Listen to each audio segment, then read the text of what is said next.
Welcome to a special edition of the Darden Admissions podcast. I'm your host, Brett Twitty, and you are listening to a new episode. So on this episode of the podcast, we welcome back an old friend, Senior Associate Dean for Professional Degree Programs here at the Darden School of Business, Yael Grushka-Cockayne. We invited Yael on the podcast to talk about the recently announced Part-Time MBA format, share her insights about this newest MBA format offering, so much more. I think you're really going to enjoy this conversation. So without further ado, here's my interview with Yael Grushka-Cockayne. Yael, welcome to the podcast. Thank you, Brett. Thank you for having me back. Yeah, I think this is my third podcast in the past year, so I'm excited. Yeah, I was reflecting on our conversations together. We had a conversation pretty soon after you took over the role as a dean for our professional degree programs. And then we had a conversation about how are things going in the midst of the pandemic. And now you're back. We were talking about the part-time MBA, but before we get there, I want to just check in with you. How are things? How's your summer going? Fast. It's disappearing on me. It's going well. My kids finished school early this year in June, and I felt like it was such a long summer and there was so much ahead of us. And now, we're in mid-July already, and I can't believe it's almost over. But it's going well. It's, I think it seems a little bit easier than last year. Last year, there was still struggle to find, things to do in the summer and everything was shut down. There seems to be at least some activity going this year and a little bit more to keep us busy. Yeah, I was reflecting on that last summer, and it felt like we were building something, just creating it as we were going. The students were obviously along with us through that process, but we were trying to describe what the start of school would look like. And it's just really exciting to be at this place where we are resuming normal operations come August. A lot easier to describe what that will look like to students. Yeah, it's interesting. It is a lot easier to describe to students because it's going back to things that we know, as you say, and not this big unknown. And I feel like the past year has given us even more scenarios to envision and conceptualize. So whatever happens, I think we feel confident we can tackle it. And that's a pretty good feeling, actually, knowing that we coped pretty well with this past year that was so unknown. We'll be fine in the future. And it's interesting, our past residency, I was just in DC over the weekend, and the students were so enthusiastic, and they were like, oh, this is what it's like to have a proper residency in person. And I was like, oh, right. You guys don't even know, right? Our current rising second years, they joined under the pandemic. So they haven't experienced everything that the community in person can offer. They enjoyed some nuances that didn't exist previously, a lot more flexibility and other aspects that perhaps they will miss. But definitely the in-person classroom vibe with 50, 60 students at once in the classroom with a professor is something that they have not experienced yet. And I'm so excited for them to experience that because it's energizing. It gives you that adrenaline rush that I'm keen to see them experience. Yeah.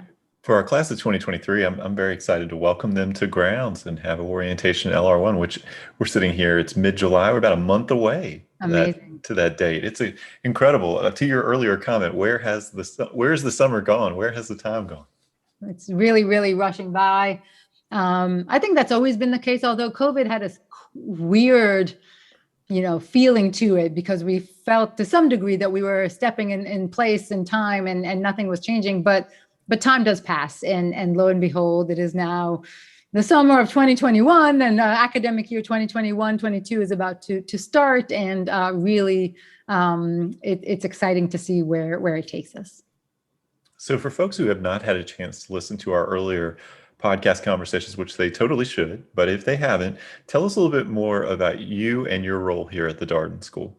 Sure. So I'm a faculty member. I've been a faculty at Darden for 12 years. I joined in 2009, academic year 2009, 2010. I joined right after what we still refer to as the previous financial crisis. And I've been a professor here ever since. I joined straight out of PhD as a rookie, assistant professor, and I'm now a full professor. So I've come full circle. And when I stepped into my role last year, I took the title of Senior Associate Dean for Professional Degree Programs.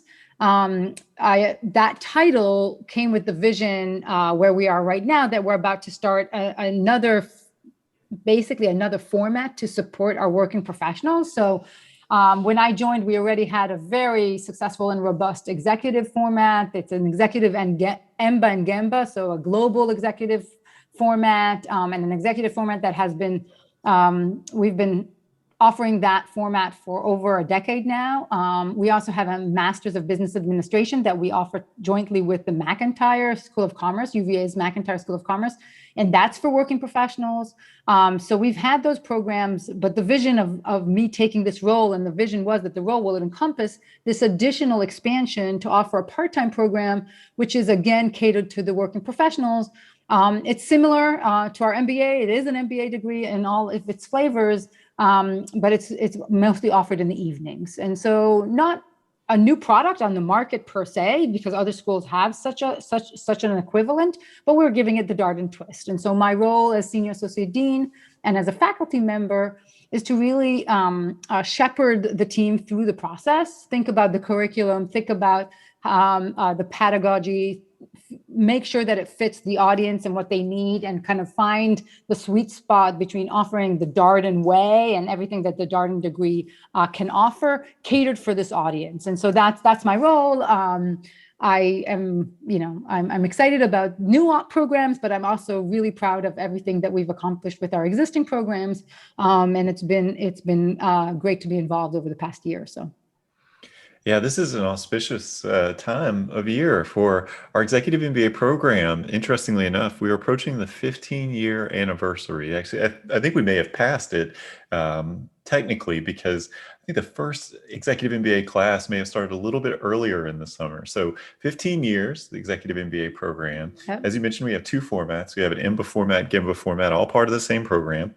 We're approaching our 5-year anniversary in the Washington, D.C. Metro with the Executive MBA program. The first class matriculated August 2016. So amazing. That's happening. So another milestone. You mentioned the MSBA, the MS in Business Analytics that we have with the McIntyre School of Commerce, also based in the Washington, D.C. area. And now Part-Time MBA on the way. Another format of the Darden MBA, but more of an evening schedule, also based in the DC Metro. So a lot is happening in the Washington, DC area for the Darden School of Business. It's fun to be part of all of this.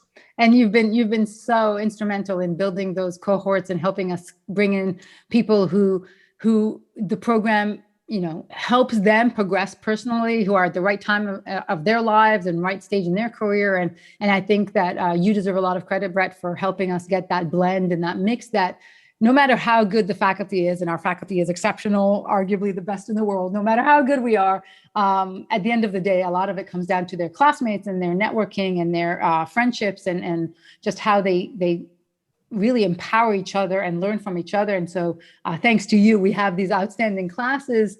And what I wanted to kind of reiterate something that's really interesting about our professional degrees.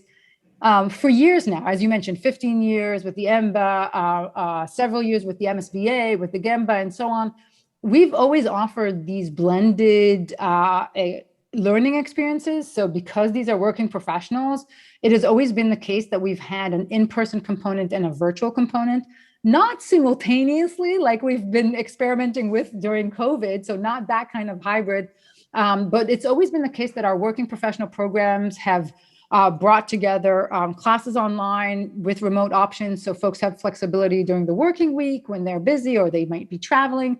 And then we have in-person components that really help get to know each other a little bit better, have that face-to-face experience, have that in-person experience and that immersion. And so we've always done that. And all of these professional degree programs follow that kind of blend, I would say.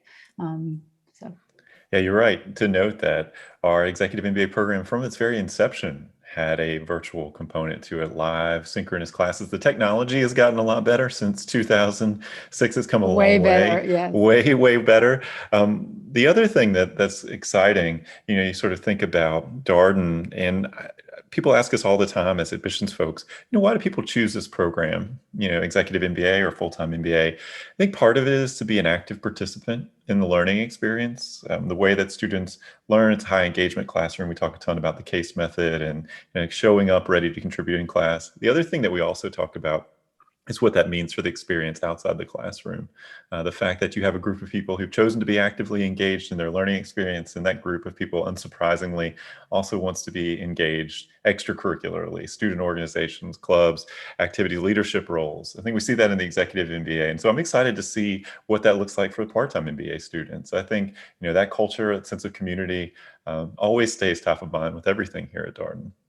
I agree. And our students are exceptionally or unusually active, I would say, in the sense that they don't expect things to happen to them, but they want to be part of making it happening for them and for their classmates.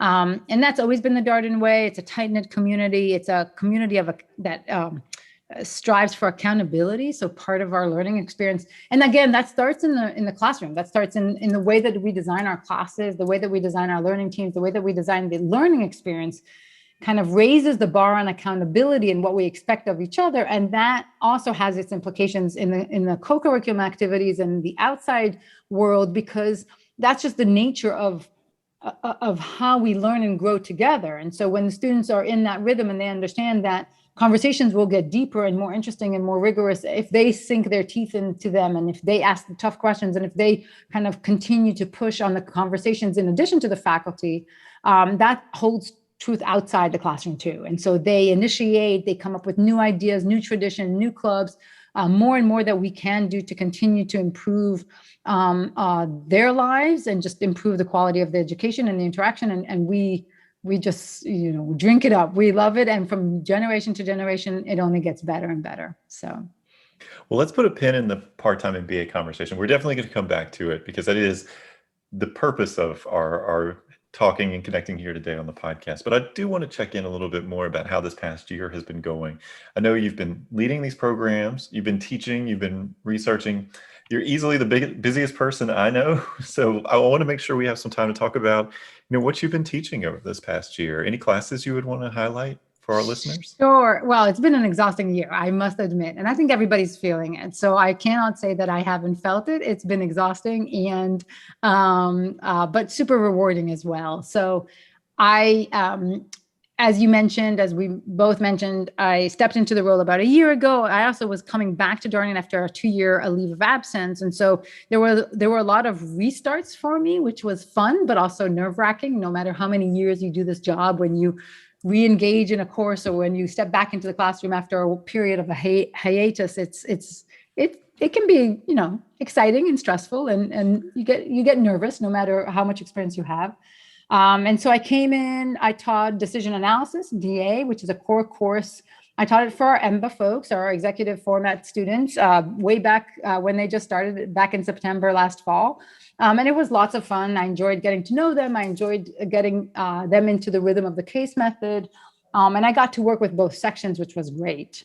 Then later, deeper in the fall, kind of towards the winter, I taught project management for 2 sections of our residential students. It was cold and rainy, and it was the winter, but I taught it again in a hybrid format where I was in the classroom. And because of COVID, we had limited capacity in the classroom.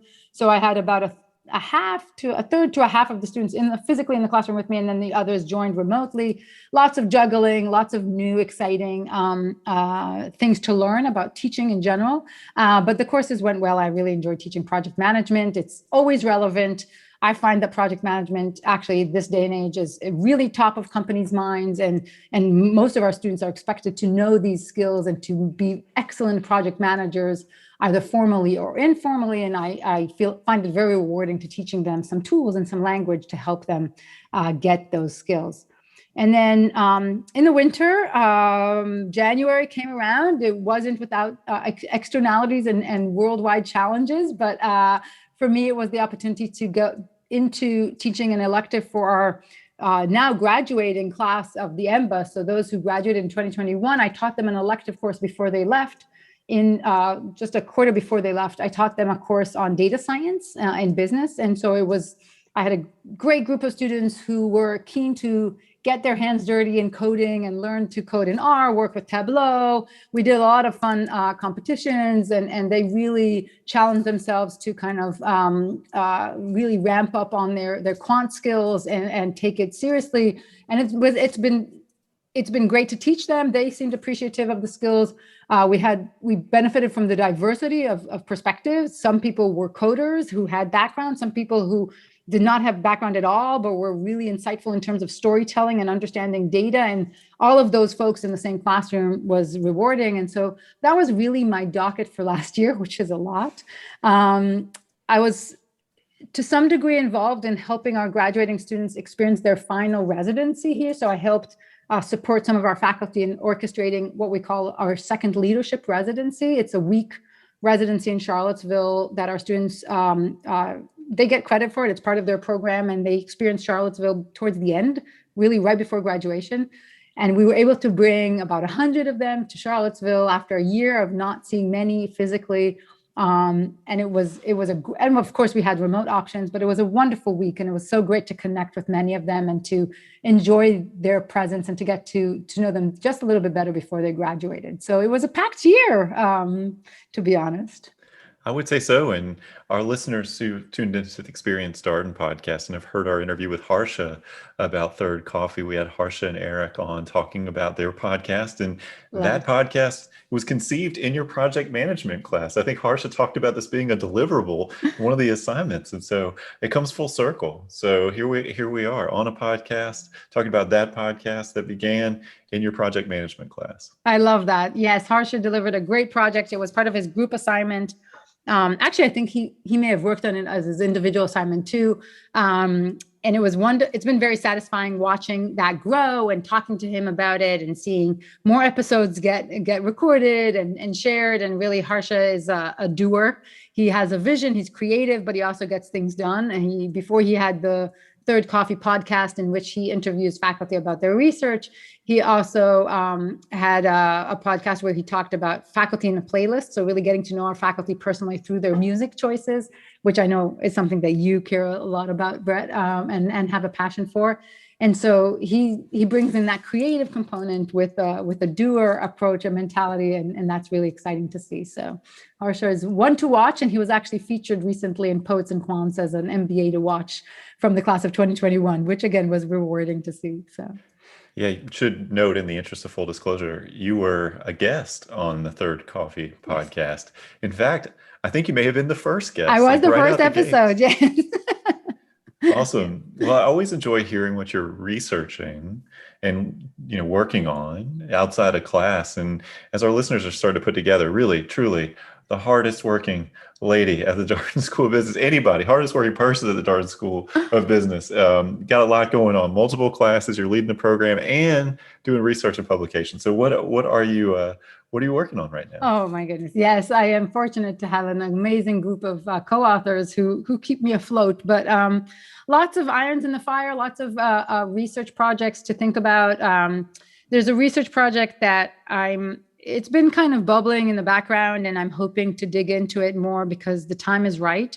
And I don't know if I've told you about this one before, so stop me if I have, but I'm inspired by some work by a startup company who reached out to me. They heard me on a podcast, and we've been in touch for a while now, actually for several years now. They're investing their time, and I'm investing in research that basically accompanies their technology to show that machine learning can be useful for improving the way that we plan projects or actually identify sources of risks and delays. So using historical project plans, using things like, task names or task relationships or things that we can learn from historical projects to project a current project at hand. There's been many attempts to try and learn from historical trends about future performance of projects. And it's been, I would say, moderately successful, but this is really bringing the machine learning and the kind of more sophistication of methodology to that projection, to that forecasting task. And they have great success. They do mostly large-scale infrastructure projects. And my research is more general than just that. My research is really about how can we use these types of tools to improve the way that we plan projects. So that's one. project that's top of mind. Another project that is top of mind is I do a lot on forecasting, as you know. A lot of my research focused for many years on the wisdom of crowd. How can you combine forecasts to come up with a better prediction? One of my projects right now that is also kind of initial stages, but exciting, is around how do you find that balance between sophisticated models and forecasting accuracy, and how much time do you spend creating very complex but exact models versus being a little bit more using heuristics. So there's a whole school of thought that treats heuristics as fast and frugal, right? Like they're cheap in terms of like effort. So cognitively, it's cheaper to think about, or if a computer is running an algorithm, easier to run and faster to run. They're fast. And maybe you lose some accuracy, but how do you find that balance? And so let me make this practical for you. If you're Walmart or Target or any large organization, retailer or otherwise, it could be an online provider that forecasts many, many quantities very frequently at large scale all the time, you cannot afford to spend hours perfecting every single forecast. You're going to allow some error, some margin of error. And there's a trade-off there, right? How much time do you spend developing these sophisticated models versus where do you just practically move on? And so finding that sweet spot is definitely challenging. It's on top of companies' minds. And our research really shed some light as to some of the trade-offs that you may want to consider when you're identifying that sweet spot. How do you go about finding that? And there's a lot of things that you can save yourself from even going down, lots of rabbit holes that you can avoid if you read our paper. And so that's a project that I'm involved in. Well, our listeners may be struck by the fact that all that research is tied to industry, tied to actual practitioners. I know that's something that I've heard you speak about before as being, the kind of research that's done here at Darden. And one of the things I think faculty are really energized about here, the fact that it is connected to practitioners, it's not abstract. Definitely true. One of the things that characterizes Darden and is, I don't know if it's coincidental that it's case method teaching. I think it goes hand in hand with that, is the fact that our work is very applied. When folks join here as faculty, a good fit is somebody who cares about actual managers in the field, because we write our cases, we do our instruction, we do a lot of executive education, we do a lot of what we aspire to do as part of our mission is driven by the fact that we can interact and talk and influence and educate actual leaders in business. And so it only makes sense if you can translate your work to something very applied and relevant. If it's too academic in nature, and yes, there's importance in academic work, and academics need to inspire each other. And so I'm not saying that there isn't place for more theoretical work to get done. There is a place, but Darden is definitely a school that has an applied focus. And so yes, we can develop theorems, but those theorems have to be translated into something that managers care about. And that's part of what we do.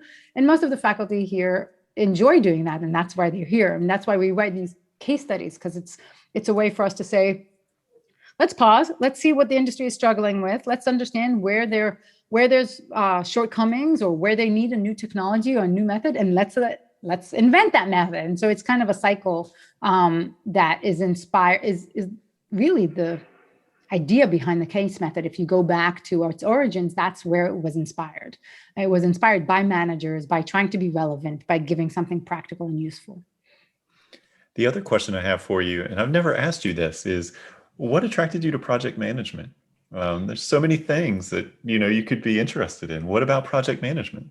The Gantt chart. Who doesn't like a Gantt chart? It's a good question. I've loved this field for a long time. I always found it interesting. I found it interesting from when I was growing up, I grew up not in this country, I grew up elsewhere, and I had to serve in the military. And when I served, I did a lot of this kind of work, actual project management work, which I enjoyed tremendously. Then when I studied for my engineering degree as an industrial engineer, you study project management and you realize that there's a lot of optimization and a lot of planning and plenty of interesting mathematical and statistical properties that you can start to learn about and apply and use in practice to plan more optimally. And so there's a lot of theory there that relates to industrial engineering.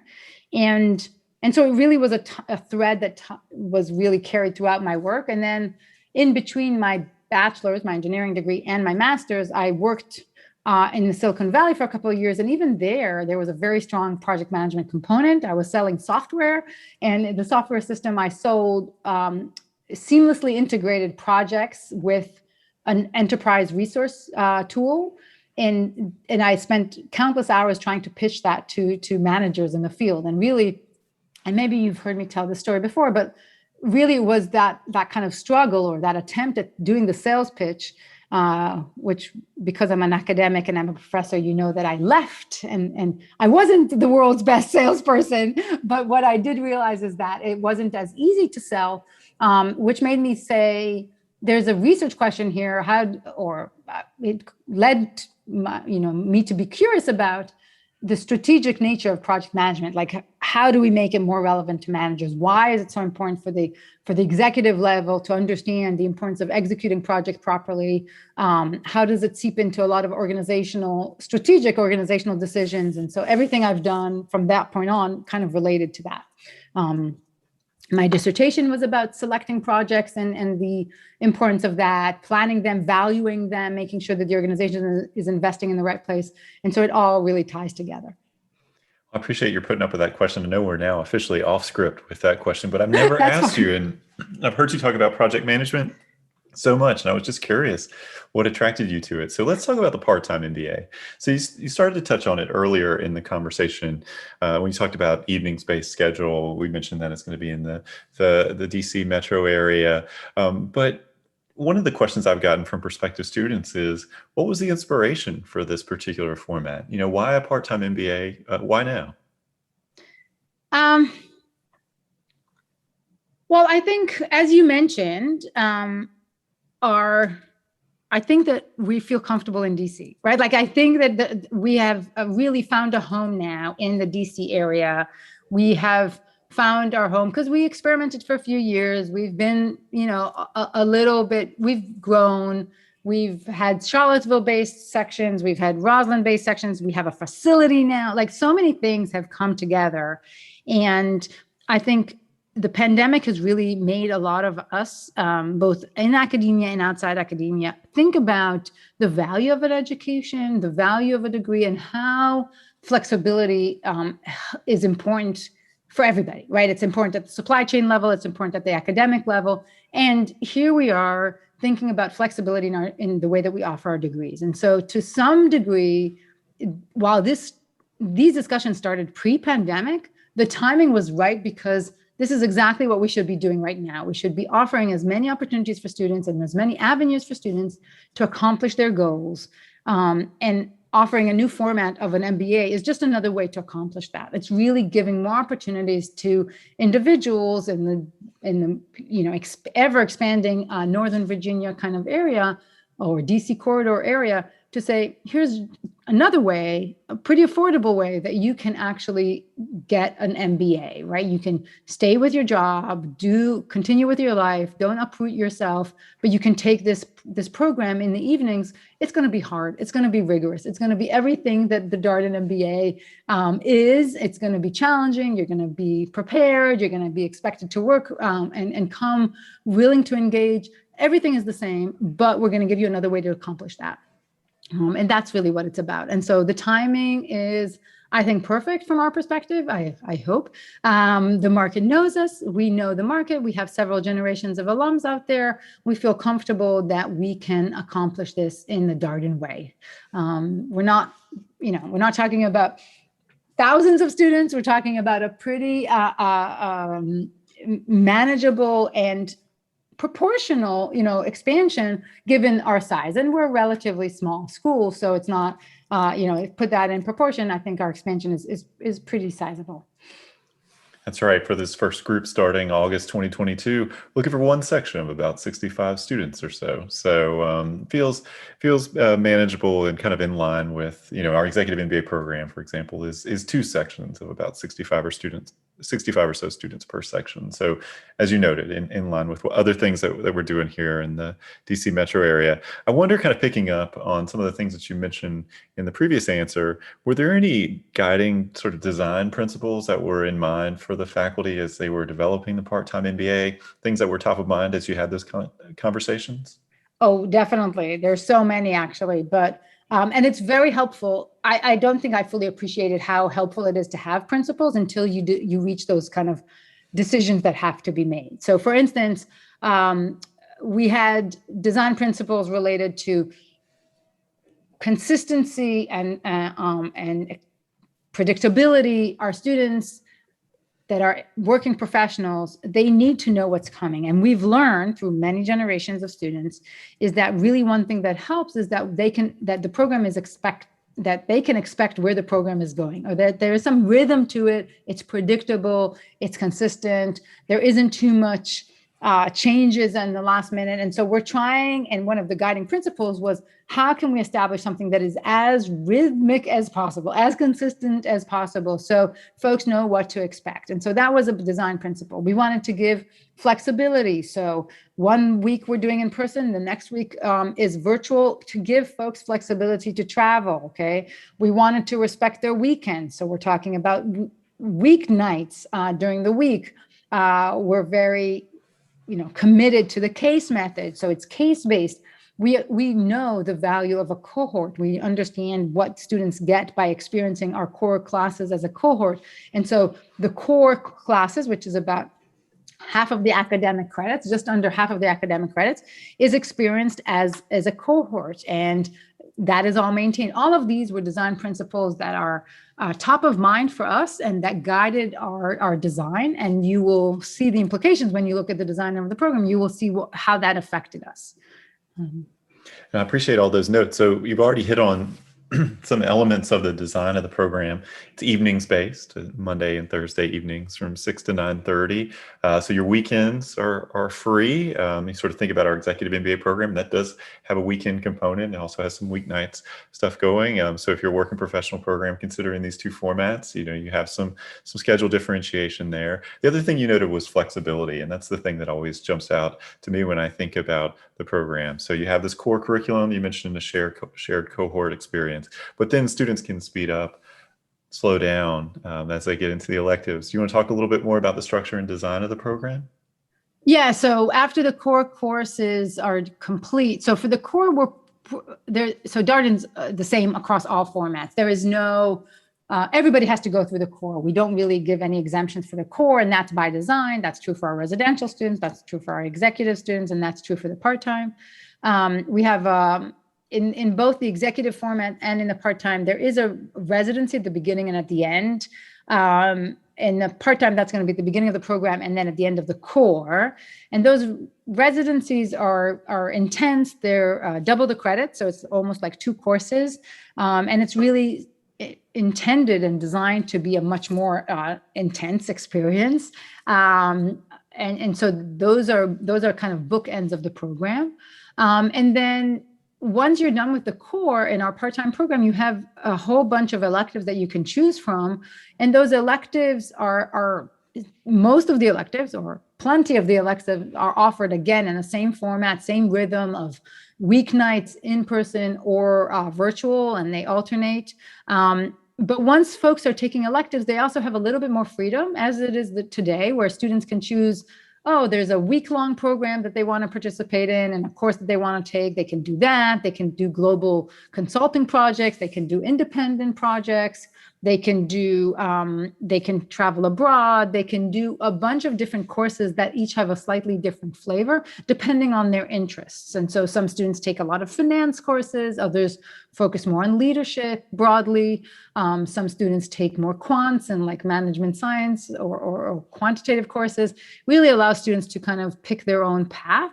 And choose from amazing electives that are either just for the part-time rhythm, so evening nights, or they can choose from any of our other electives depending on their schedule capability and flexibility that they have.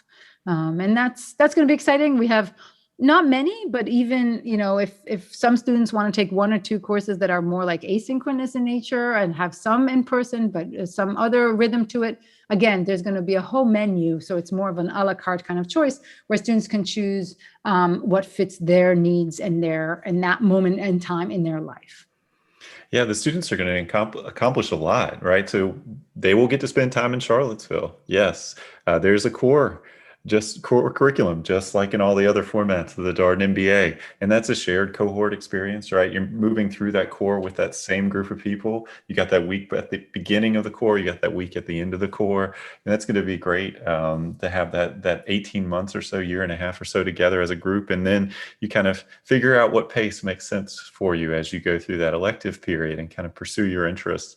That'll also be exciting. And the fastest path, I want to mention this here. The fastest path I think we feel is going to be right around 28 months. The standard pacing is going to be something like 33 months, and the slowest possible path would be 48 months. Do I have all those numbers right? Yeah. Yeah, those are correct numbers, and those are kind of the range is the extreme. And I just want to point out that I really think that folks need to, and we'll give them guidance and advice, but I think this is where folks need to think about what fits their needs and their lifestyle. It's always tempting to kind of do things very aggressively and in a compressed timeline, but then I don't know that folks always walk away feeling like they got the most out of those opportunities, and some people do. So it's really individual, an individual experience, and depending on where people's lives are at. And we really want to open ourselves to accommodate that. In the past, I don't know that we've always been able to allow like personal customization. We've been a little bit more rigid, which has been fine. A great product, great experience, but a little bit more structured. And now we're opening ourselves up to some flexibility, and we're excited to see how the students embrace it. Well, that last point is such a good one, because if you think about our residential MBA, the full-time format that's down in Charlottesville, that is a lockstep program, cohort based for the entirety of the program. Everybody starts and ends together. Executive MBA, the same. Everybody starts and ends together, 21-month program. Part-time MBA is the first format that we have that has this kind of flexibility. So it's a nice complement to these other things. We talked about some of the schedule differentiation, more of the evening schedule. And as you get into that elective period, to kind of figure out the pacing that makes sense for you as you either speed up or slow down, given everything that you have going on in your life and career, and just what makes sense. So I think it's a nice complement to the other formats that are out there. I agree. And I'm excited because I think that there's a group of individuals who may have considered Darden in the past, or have come close to making a choice and have not been able to do so for various reasons. And I'm hoping that this additional flexibility and new format will help them join our community in some way, shape, or form.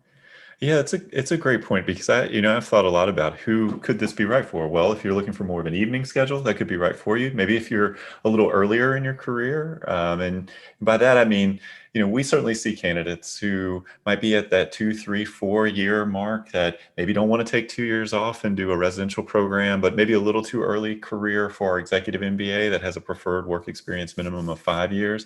And so maybe this is a format that now makes sense for them. The nature of the program, as you mentioned, the fact that it has a week in person, then a virtual week and a week in person. So those couple nights, being in person in Roslyn, you'll need to be within commuting distance of the Washington, D.C. metro for those in-person classes.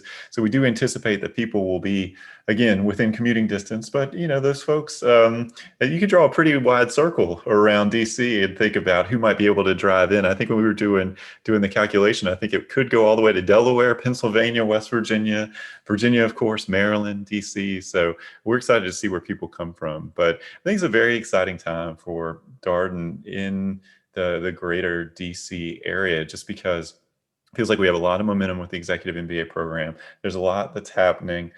Just generally, Part-Time MBA is coming, and feels just like we're continuing to build on a very strong foundation. Yeah, I totally agree. I totally agree with you. All right. Well, any other things that you'd like to note about the target student for the program? Anything that you would want our prospective student listeners here to think about as they think about Part-Time MBA? Of course, I want you to think about not only yourselves, obviously, but like your colleagues, people that that are basically at their dream job and don't necessarily aren't ready to walk away from it, but also feel that they want to invest in themselves. And so this is a great combination or great opportunity to say, I can keep on to my job, I can stay involved, I can do my job, and maybe actually even do it better by going through this program while keeping my job and working full time. A lot of employers are very sympathetic to it and are willing to work with you on finding the right pace and the right load in order to make it work. And we're trying really at Darden to accommodate that and to find the pacing that works for you. Our executive format is a great program. It's intense. It is 21 months of intensity, which is wonderful for folks who can do it. And they're very satisfied when they walk away. But it is intense and it's not for everyone. And we're trying to open our doors to more flavors and to make sure that we fit your needs. And so really think about what works for you, understand the differences, reach out to us because we have plenty of exciting, things to share and anecdotes, and we would love to hear about your specific circumstances, and we can help you figure out which is the best format for you. The Gamba format, which we offer in our executive format, you get to go abroad several times, and some folks really would like that as part of their learning experience. Really think about what makes a difference to you, what you're looking for in terms of an academic experience. Darden is intense regardless of how you take it, but we want to make sure that we continue to be the best learning experience for all of our students in all of the formats. And part of that is matching the right individuals to the right format. And so hopefully we can provide some guidance with that. Yeah, it's been really fun so far just to have the conversations with prospective students who have learned about the Part-Time MBA. They've been signing up, connecting with us. It's been great to hear their questions and what's on their mind.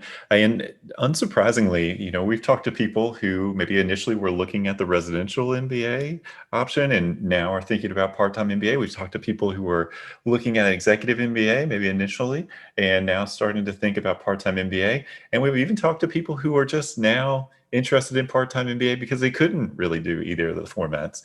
And so that to me feels really affirming that we might be on to something here with this format, this new option, that there's lots of different kinds of students who are potentially interested in this program, different backgrounds, different work experience profiles. It's nice to see them sort of connecting with another option here in the DC area that doesn't require them to take time off from their job to earn the same MBA. Exactly right. Well, any final tips, Yael? Anything you would want to share here for our listeners? No, I think you've asked great questions. I think that hopefully folks are following. There's plenty of other opportunities like webinars and Q&A, and come and take a tour, attend a mock class. It's always true to know what you're buying into. So the case method, in and out, understanding what that implies. I think those are all good things to spend your time thinking about. I do believe that the time you spend at Darden is priceless, and folks who come to take our degree walk away with a very unique experience that they cannot get elsewhere. And we love hearing from folks who know that this is for them, right? And if you're debating, ask all the questions. We have as much patience as needed to make sure that you're choosing the right program for you. It's a great time to be getting organized. So we're recording this here in mid-July or so. The new application, Part-Time MBA, is coming very soon. We expect it to be available in August. First deadline in the fall. We'll have events upcoming. So certainly listening to this podcast, a great first step, but stay engaged with us and be sure to keep an eye on the Part-Time MBA webpage. We'll be adding to the FAQs and more information to come in the weeks ahead. Now, Yael, I have to ask you one more question, and this has nothing to do with Darden or the Part-Time MBA. Have you started recovering from England's loss the other night to Italy? I know that was as traumatic. I'm not even an English partisan, and I watched that game being like, oh my gosh, this is like the most devastating way to lose. I don't mind you going off script talking about my research, but going off script talking about the football is not very pleasant. No, it was hard. I must admit I thought the game was good and exciting. It was like nail biting, right? Like it was very nerve wracking. My husband's English. He did not enjoy it as much as I did. But I thought it was a good game, and they were definitely a worthy team. They did such a good job to throughout the entire tournament. I thought they were really incredible, and I was very proud of their performance. And there's always next time. So, yeah. That's right. Reasons for optimism for the World Cup for both Italy and England, teams that had been in the wilderness a bit coming into the Euros. So we'll see. But I did feel for you watching that game. I know your family was pulling for England. We were definitely rooting for England, and we did not get the result. We had a great week watching the Ukraine, quarterfinal and watching the game against Denmark. We really enjoyed it, obviously, because they won, but it was also they were great games. The final was tough, but yeah, it's a good thing to do on a Sunday afternoon. So I know. Yeah. Now that we're done with the Euro, we have the Olympics coming, so it will keep us busy. So that's good. That's right, and don't forget about the CONCACAF Gold Cup, the U.S. men's national team out there playing. So we'll have to check in on them. But Yael, thank you so much for your time and my pleasure, Brett. Thank you for inviting me back to the podcast. And that was my interview with Senior Associate Dean Yael Grushka-Cockayne. As always, if you have any comments, suggestions, requests, anything you'd like for us to cover here on the podcast, we are all ears. We can be reached at Darden, that's DARDEN, @virginia.edu. Until next time, stay safe, be well, and thanks for listening.